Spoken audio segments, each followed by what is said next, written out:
receiving instructions via megaphones over those major highways, people being told to move inland. Another country is the Philippines, where officials there are ordering an evacuation of coastal communities along the country's eastern seaboard. Now, earlier Sky News spoke to Mike Cohen, who's a journalist in the Philippines, and he says there are thousands of islands in the Philippines, many now on tsunami watch.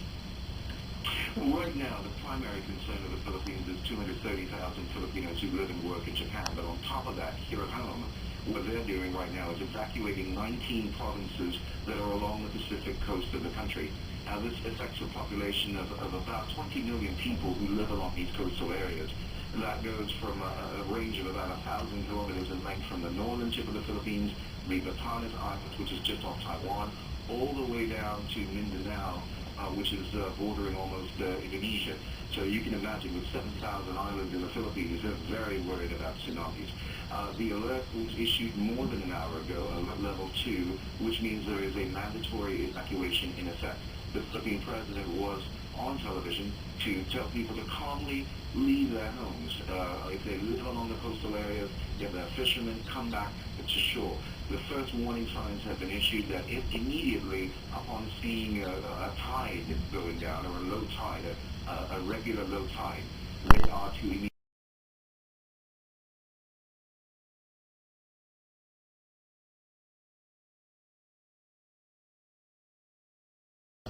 past 3, and New Zealand 5, and then there's a big rate for it to traverse most of the Pacific to the Easter Islands at 11 o'clock this evening.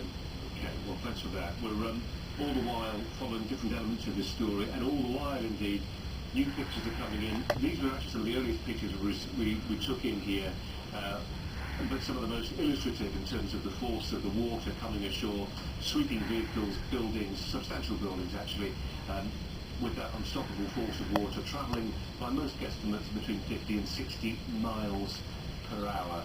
More pictures. The epicentre of the massive quake. It was located 80 miles east of the eastern coast of Japan at a depth of 15 miles. It triggered a tsunami which measured 10 metres when it hit the city of Sendai, a city of 1 million people, this morning.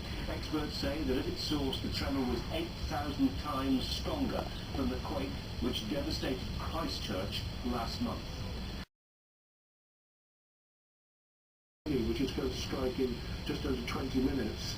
Then at 1 o'clock, just after 1 o'clock, it's going to pass Hawaii, the Samoan Islands at 14:50, Australia at 3:30, New Zealand at 5:30, and Easter Island at 11 o'clock.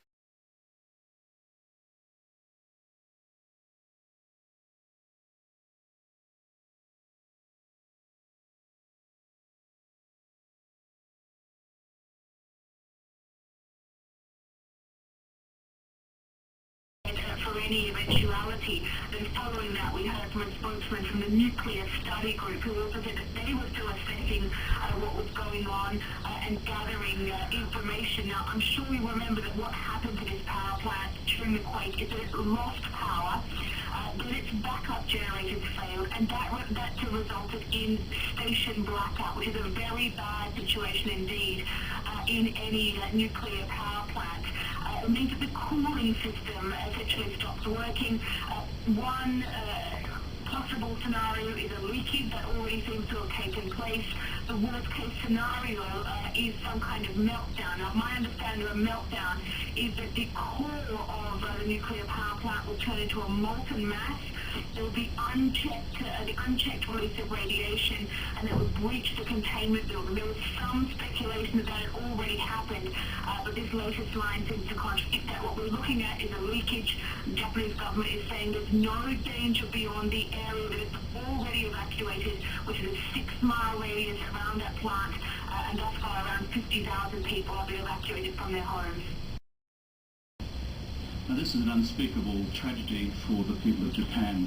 The government has offered anything and everything in the way of assistance, just as we did after Christchurch. A rescue team and sniffer dogs should leave tonight. A 24-hour crisis centre is now up and running in Canberra to coordinate those efforts.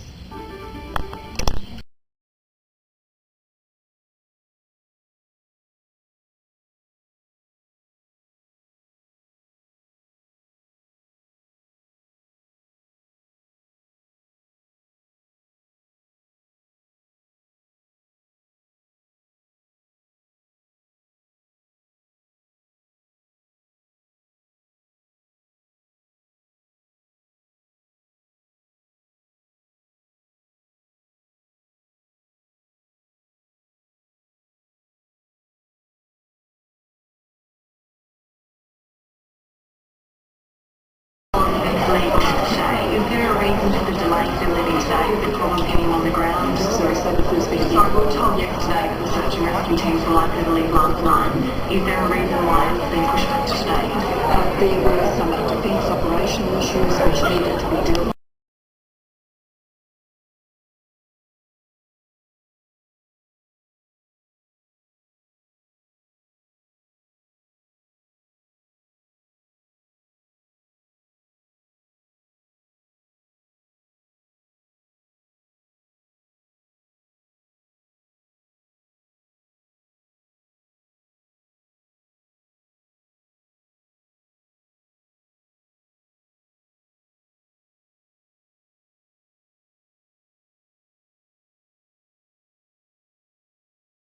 Without water, 2 million without power, food and gasoline are running out.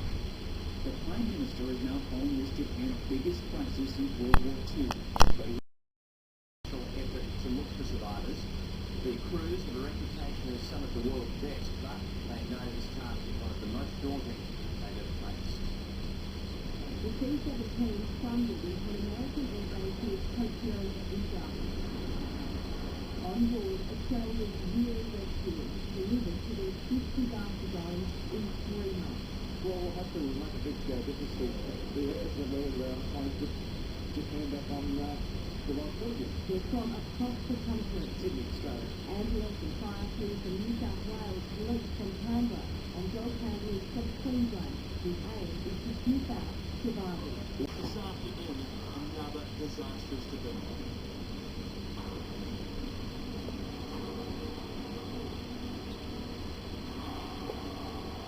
The outcasing of the Unit 3 reactor blown sky high, a hydrogen explosion similar to the blast at the Unit 1 reactor on Saturday.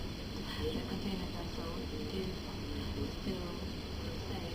It's not the same thing as what might be released if there was an actual full-blown meltdown. It's mildly radioactive. News of the explosion caused panic.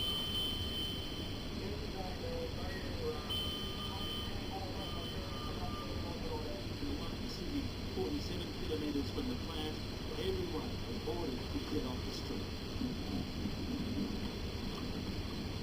Despite the language barrier, it was clear that something was wrong.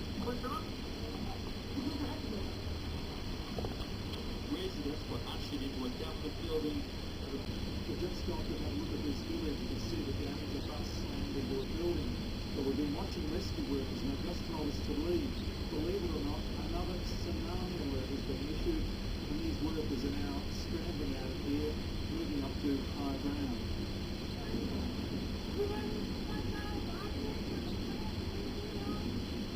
This lady ran past it, shrieking tsunami. She was near hysterical. Rescuers looked out and started screaming shortly after.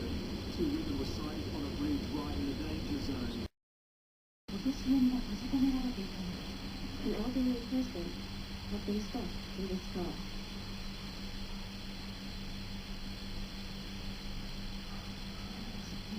The person was rescued safely 10 minutes later.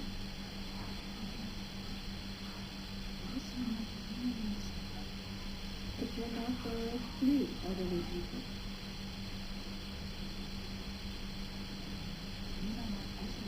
The car was then covered in mud and debris, and they could not get out.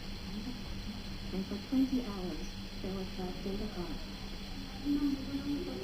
This woman's